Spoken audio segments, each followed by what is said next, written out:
अस्सलाम वालेकुम everyone, welcome to my channel. आज का वीडियो बहुत स्पेशल है उन पेरेंट्स के लिए जो पोर्चुगल में न्यू हैं या फिर पोर्चुगल मूव होना चाह रहे हैं।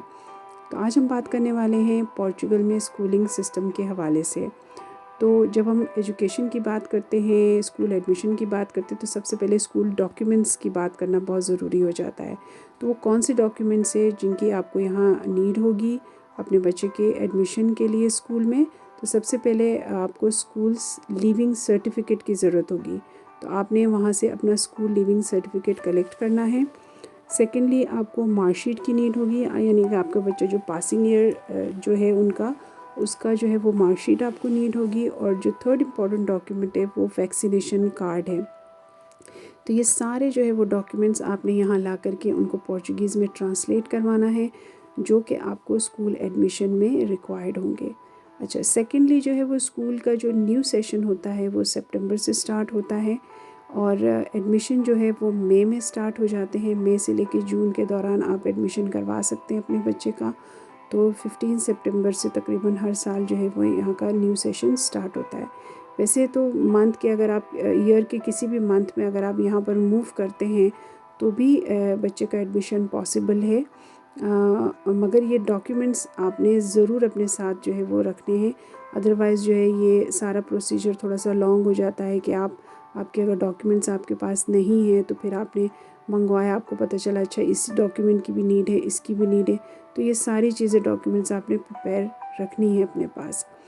अच्छा, सेकेंडली जो इम्पोर्टेंट चीज़ मैं आपको बताने लगी हूँ वो है स्कूलिंग सिस्टम। मैंने जैसे कहा कि किस तरह के स्कूल्स होते हैं यहाँ पर। तो वैसे तो हर कंट्री में नॉर्मली एक तो प्राइवेट सेक्टर होता है, एक गवर्नमेंट सेक्टर होता है। तो यहाँ पर भी ऐसा है कि प्राइवेट स्कूल्स भी हैं और गवर्नमेंट स्कूल्स भी हैं। लेकिन प्राइवेट यहाँ पर दो तरह के स्कूल्स हैं। नंबर वन, एक तो पोर्चुगीज़ लैंग्वेज बेस्ड स्कूल्स होती हैं जिसको हम पोर्चुगीज़ मीडियम कहते हैं। और सेकेंडली जो है वो इंग्लिश लैंग्वेज बेस्ड होती हैं, यानी कि इंग्लिश मीडियम स्कूल्स होती हैं। जो पोर्चुगीज़ मीडियम स्कूल्स होती हैं उसमें कम्प्लीटली पोर्चुगीज़ बोली जाती है और पब्लिक स्कूल्स जो हैं उसमें भी सिर्फ पोर्चुगीज़ बोली जाती है। लेकिन जो इंग्लिश मीडियम स्कूल्स हैं उसमें इंग्लिश बोली जाती है। लेकिन प्राइवेट जो स्कूल्स जो दोनों हैं पोर्चुगीज़ और इंग्लिश, उसमें ये फ़र्क है कि जो पोर्चुगीज़ स्कूल मीडियम स्कूल है उसकी फ़ीस थोड़ी सी कम होती है बनिस्बत प्राइवेट स्कूल के। जो प्राइवेट स्कूल इंग्लिश मीडियम है प्राइवेट, वो बहुत ही ज़्यादा उसकी फ़ीस हाई होती है। मगर इसके बनिस्बत जो पब्लिक स्कूल है वो कम्प्लीटली फ्री होता है विदाउट एनी चार्ज। अच्छा, पोर्चुगीज़ स्कूल सिस्टम में जो है वो बच्चों का ऐसा प्राइमरी सिस्टम नहीं है यहाँ पर। यहाँ साइकिल्स काउंट होते हैं। जैसे कि फ़र्स्ट साइकिल जो होता है वो ग्रेड 1 से लेकर ग्रेड 4 तक होता है, जो कि 6 ईयर्स से 10 ईयर्स तक का होता है। सेकेंड साइकिल जो होता है वो 5th ग्रेड और 6th ग्रेड होता है, वो 10 से 12 ईयर्स तक होता है। थर्ड जो साइकिल होता है वो ग्रेड 7 से लेके ग्रेड 9 तक होता है, यानी 7th 8th 9th। वो जो एज होती है वो 12 ईयर से 15 ईयर्स होती है। इसी तरह से उसके बाद सेकेंडरी लेवल शुरू हो जाता है जो कि ग्रेड 10 11 12 पे बेस होता है और जिसमें एज होती है बच्चों की 16 से 18 ईयर्स तक की। अब जो है अब ये एक सवाल आता है कि भाई ग्रेड 1 से पहले क्या एडमिशन होते हैं स्कूल के। बिल्कुल, यहाँ पर 2 ईयर्स के बच्चों का भी एडमिशन होता है और ये भी पब्लिक भी होता है और प्राइवेट भी होता है। अगेन प्राइवेट में जो है वो फ़ी होती है और गवर्नमेंट में जो है वो फ़ीस नहीं होती। और मेजॉरिटी पेरेंट्स जो है वो गवर्नमेंट के प्री स्कूल को प्रेफर करते हैं। इसमें थोड़ा सा स्ट्रगल करना पड़ता है थोड़ा आपको, क्योंकि गवर्नमेंट में जो है वो ज़्यादा क्राउड होता है तो थोड़ा जल्दी कोशिश करनी पड़ती है आपको एडमिशन के लिए। इस तरह साइकिल 1 होता है, इसके बाद साइकिल 2 होता है और फिर इसी तरह साइकिल 3 होता है और साइकिल 3 के बाद सेकेंडरी स्टार्ट होता है। फिर उसके बाद जो है वो यूनिवर्सिटी लेवल आ जाता है। अच्छा, प्राइवेट स्कूल में ये है कि यूनिफॉर्म होते हैं, जबकि पब्लिक स्कूल में सिविल ड्रेस में बच्चे जाते हैं। बात करते हैं कि पब्लिक स्कूल में कौन कौन सी फैसिलिटीज़ दी जाती है। तो पहली फैसिलिटी मैंने आपको बताया कि फ़ी नहीं होता है। सेकेंडली फ्री बुक्स होते हैं, फ्री स्टेशनरी होती है, फ्री मील्स होते हैं और फ्री जो है वो स्कूल ट्रिप्स होते हैं।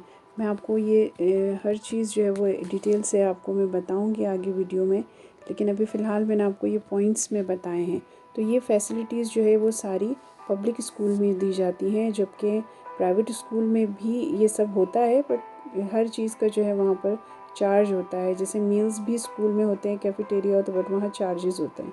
तो स्टेशनरी के हवाले से ये डिटेल है कि क्लास 1 से जो है वो स्टेशनरी दी जाती है, जो बेसिक स्टेशनरी होती है, जिसमें फाइल फोल्डर है, सीजर्स हैं, पेंसिल है, शार्पनर है, इरेज़र है, कलर पेंसिल बॉक्स हो गया, मार्कर के बॉक्स हो गए। तो अच्छी खासी आपको स्टेशनरी दी जाती है। Along with the pencil pouch एक बैग भी दिया जाता है। तो आपको ईयर के शुरू में स्टेशनरी बाय करने की ज़रूरत नहीं होती है। जो मील्स होते हैं वो भी फ्री होते हैं। तो मील्स में जो है वो ब्रेकफास्ट होता है आपका, और लंच दिया जाता है, और इवनिंग स्नैक होता है। तो जैसे ईयर स्टार्ट होता है, जब एडमिशन होता है, तो उस वक्त जो है वो फॉर्म में आपने बताना होता है कि आपका बच्चा क्या खाएगा, क्या नहीं खाएगा, और वो कौन सी मील लेगा स्कूल में। जैसे अगर आप घर से भी कुछ देना चाहते हैं, ब्रेकफास्ट में आप घर से देना चाह रहे हैं तो आप दे सकते हैं, लेकिन अगर आप चाहते हैं कि लंच वो स्कूल में करें या स्नैक्स जो है वो स्कूल से लें, तो वो आपको इन्फॉर्म करना पड़ता है। वो फॉर्म में हर चीज़ डिटेल में आपको बतानी पड़ती है, और इस चीज़ का ख्याल रखना पड़ता है कि जो आपको बच्चा जो चीज़ नहीं खा रहा है, जैसे गोश्त वगैरह में, तो ये आप उनको बताना पड़ता है। इसके अलावा फ्री बुक्स होती हैं। ग्रेड 1 से ग्रेड 4 तक सारी बुक्स फ्री होती हैं, टेक्स्ट बुक, वर्क बुक्स। लेकिन ग्रेड 5 के बाद जो है वो टेक्स्ट बुक्स जो है आपको रिटर्न करनी पड़ती हैं ईयर के एंड में, मगर जो वर्क बुक्स होती हैं वो फ्री होती हैं। तो ये डिफरेंस होता है। और आपको फ्री बुक्स वाचर दिया जाता है। आप जाते हैं अपने लोकल जो एरिया है आपका, वहाँ पर स्टोर है, वहाँ से आपको ये वाचर देके आपको बुक्स लेनी पड़ती हैं। स्कूल के टाइमिंग्स के हवाले से ये है कि मॉर्निंग में 9 o'clock से लेके इवनिंग में 5 o'clock तक बच्चे का टाइम होता है, ग्रेड 4 तक। लेकिन अगेन ग्रेड 5 के बाद जो है वो टाइमिंग्स चेंज हो जाती हैं। अगर आपका बच्चा आफ्टरनून शिफ्ट में है तो उनका जो टाइम टेबल है वो काफ़ी वेरी करता है। कभी 10:30 पे क्लास स्टार्ट होती है, कभी 12:30 पे होती है, कभी 1 o'clock पे भी स्टार्ट होती है। पीरियड्स जो है वो अलग अलग टाइमिंग्स पे होते हैं। तो ये चेंज होता है आपका टाइमिंग्स के हवाले से। इसके अलावा अगर ट्रांसपोर्ट की बात करें तो ट्रांसपोर्ट में जो है वो पब्लिक स्कूल में ट्रांसपोर्ट अवेलेबल नहीं होता है।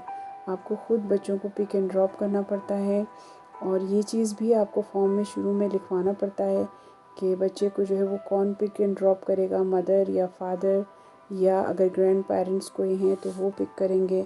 तो ये आपको फॉर्म में फ़िल करना पड़ता है। वैसे तो एडमिशन स्कूल के ज़ोन में अगर आपका हो जाता है आपके एरिया में ही, तो बहुत आसानी रहती है। आप करीब में वॉकिंग डिस्टेंस पे भी आप बच्चे को ड्रॉप कर सकते हैं। लेकिन डिपेंड करता है कि अगर वहाँ पर जगह नहीं है, या रजिस्ट्रेशन के ऊपर डिपेंड करता है। अगर रजिस्ट्रेशन देर से हुई आपके बच्चे की और वहाँ जगह नहीं है, तो फिर आपको दूर भी स्कूल मिल सकता है। तो इसमें आपको बस में भी ट्रैवल करना पड़ता है, समटाइम्स मेट्रो में भी ट्रैवल करना पड़ता है। डिपेंड करता है कि आपके बच्चे का एडमिशन कहाँ हुआ है। तो इसके अलावा प्राइवेट ट्यूशन सेंटर्स भी होते हैं, ये बहुत इम्पोर्टेंट है। तो मैंने सोचा ये भी आपको इन्फॉर्मेशन बताऊं कि प्राइवेट ट्यूशन सेंटर्स होते हैं यहाँ पर। ये उसी तरह से होते हैं जैसे हमारे यहाँ प्राइवेट ट्यूशन सेंटर्स होते हैं, बट ये थोड़े से ज़्यादा फोकस्ड होते हैं। इनमें स्ट्रेंथ कम होती है, और वैसे तो स्कूल में भी स्ट्रेंथ कम ही होती है, 25 स्टूडेंट से ज़्यादा नहीं होते हैं। इसी तरह प्राइवेट ट्यूशन सेंटर्स में भी बच्चे कम होते हैं, ग्रुप स्टडी होता है। मगर ये प्राइवेट होते हैं ट्यूशन सेंटर्स, तो इसकी भी चार्जेस होते हैं। ये डिपेंड करता है कि आप कौन से एरिया में, कौन किस सेंटर में आप भेज रहे हैं। मिनिमम 80 यूरोज़ होते हैं, वैसे 80 to 100 यूरोज़ होते हैं। और लैंग्वेज की जो बात है, तो जिस तरह स्कूल में पोर्चुगीज़ बोली जाती है, इसी तरह प्राइवेट सेंटर्स में भी पोर्चुगीज़ बोली जाती है। क्योंकि मकसद यही होता है कि आपका बच्चा जो है वो इनकी लैंग्वेज सीखे, यहाँ की लैंग्वेज सीखे, और जब तक वो लैंग्वेज नहीं सीखेगा तो वो पढ़ाई में एक्सेल नहीं कर सकता। तो इसलिए लैंग्वेज पे बहुत ज़्यादा फोकस करना पड़ता है, और स्कूल में भी यही बताया जाता है कि आप अपने बच्चे को पोर्चुगीज़ ही सिखाएं। तो इसलिए यहाँ पर बड़ा ऑनेस्ट मैं आपको एक मशवरा भी कह लें आप इसको, या आपसे ये बात शेयर करना चाहती हूँ कि देखिए, लैंग्वेज आपके लिए भी नहीं होती है, आपके बच्चों के लिए भी नहीं होती है। तो आपको लैंग्वेज के हवाले से तो काफ़ी स्ट्रगल करना ही पड़ता है। लेकिन इसके अलावा अगर आपका बच्चा जो है वो ख़ुद पढ़ने का बहुत ज़्यादा शौक़ रखता है या बहुत आसानी से पढ़ लेता है, तो उन बच्चों को इतनी ज़्यादा डिफ़िकल्टी उन पेरेंट्स को नहीं होती बनिस्बत उन पेरेंट्स के जिनके बच्चे थोड़े फ़ोर्स से पढ़ते हैं, उनको बिठा कर के उनको करवाना पड़ता है। तो उन पेरेंट्स के लिए थोड़ा सा फ्रस्ट्रेटिंग भी हो जाता है एट टाइम्स, क्योंकि आपको ज़ाहिर सी बात है, जैसे मैंने कहा कि न्यू लैंग्वेज है, तो फिर पहले आपको समझना पड़ता है, फिर उनके होमवर्क को समझ के फिर उनको करवाना भी पड़ता है आपको। तो ये आपने माइंड में रखनी है कि स्ट्रगल डबल है। अच्छा, इसके अलावा असेसमेंट्स की बात करें तो असेसमेंट्स इनफॉर्मल असेसमेंट्स होते हैं ग्रेड 4 तक। ग्रेड 5 के बाद जो है वो असेसमेंट्स ऑन गोइंग असेसमेंट्स होते हैं, और टर्म वाइज जो है वो इनकी इवैल्यूएशन होती है। और इसी तरह साल के आखिर में जो है वो पूरा जो जैसे टर्म वाइज जो इन्होंने असेसमेंट्स किए हैं ऑन गोइंग, उनकी फिर फाइनल इवैल्यूएशन होती है। तो इस तरह से फिर बच्चा जो है वो नेक्स्ट क्लास में प्रमोट हो जाता है। चलिए फ्रेंड्स, यहाँ पर मैं अपनी वीडियो एंड करती हूँ। आई होप कि जो इन्फॉर्मेशन मैंने आपको प्रोवाइड की वो काफ़ी हेल्पफुल रही होगी। इसके अलावा भी अगर आप कोई भी क्वेश्चन पूछना चाहते हैं तो आप कमेंट सेक्शन में लिख सकते हैं। मैं पूरी कोशिश करूँगी आपकी क्वेरीज़ का जवाब देने के लिए। अगर आपको मेरी वीडियो अच्छी लगी है तो आप प्लीज़ लाइक करें, शेयर करें और सब्सक्राइब करें, ताकि मेरी न्यू वीडियोज़ की नोटिफिकेशन आपके पास पहुँचे। चलिए फिर अगले वीडियो तक बहुत सारी दुआओं के साथ, नेक तमन्नाओं के साथ अपना और अपनी फैमिली का बहुत सारा ख्याल रखें। फिर मिलते हैं। अल्लाह हाफिज़।